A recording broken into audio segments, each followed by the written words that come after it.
More US based e-learning platform. మీరు కూడా slot book చేసుకోవాలంటే ఈ నెంబర్కి కాల్ చేయండి. వచ్చే ఎన్నికల్లో భీమవరం బరిలో దిగబోతున్నా అని పవన్ కళ్యాణ్ ఓ క్లారిటీ ఇచ్చేశారా? ఎక్కడ తగ్గారో అక్కడే నెగ్గాలని సేనాని ఫిక్స్ అయ్యారా? ఉమ్మడి అభ్యర్థిగా పవన్ కళ్యాణ్కు టీడీపీ మాజీ ఎమ్మెల్యే పులపర్తి రామాంజనేయులు మద్దతు తెలిపారా? భీమవరం పర్యటనలో క్యాడర్కు పవన్ ఇచ్చిన స్పష్టత ఏంటి?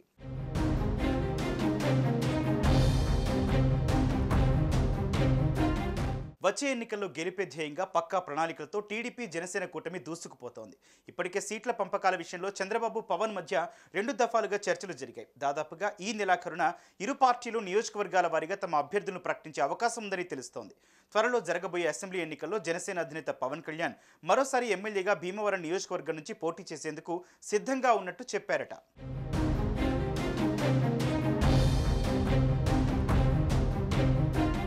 ప్రస్తుతం భీమవరం పర్యటనలో ఉన్న పవన్ పోటీపై క్లారిటీ ఇచ్చేశారట.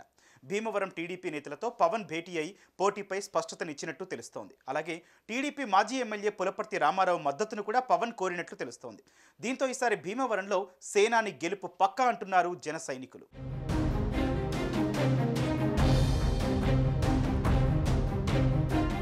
తాజాగా భీమవరంలో పవన్ కళ్యాణ్ ఉండేందుకు ఇంటి కోసం జనసేన శ్రేణులు వెతుకుతున్నట్టు తెలిసింది.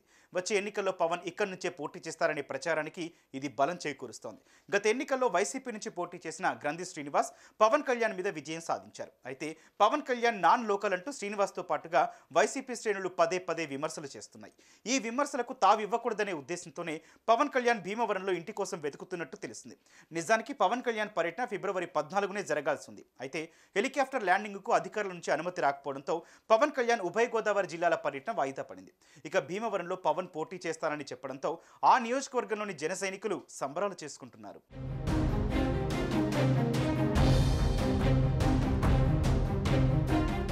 కాగా మధ్యాహ్నం 3 గంటలకు పవన్ ఢిల్లీ వెళ్లనున్నట్టు పార్టీ వర్గాలు చెబుతున్నాయి. టీడీపీ జనసేన బీజేపీ పొత్తులపై కమలం పార్టీ అగ్రనేతలతో చర్చించనున్నారు. ఆ తర్వాత ఉమ్మడి అభ్యర్థులు ప్రకటించేలా ప్రణాళిక సిద్ధమైనట్లు పార్టీ వర్గాలు చెబుతున్నాయి. ఇటీవల టీడీపీ అధినేత చంద్రబాబు కూడా ఢిల్లీ వెళ్లి అమిత్ షాతో పొత్తులపై చర్చించారు. తాజాగా పవన్ ఢిల్లీ పర్యటనతో ఏపీలో పొలిటికల్ హీట్ రాజుకుంది.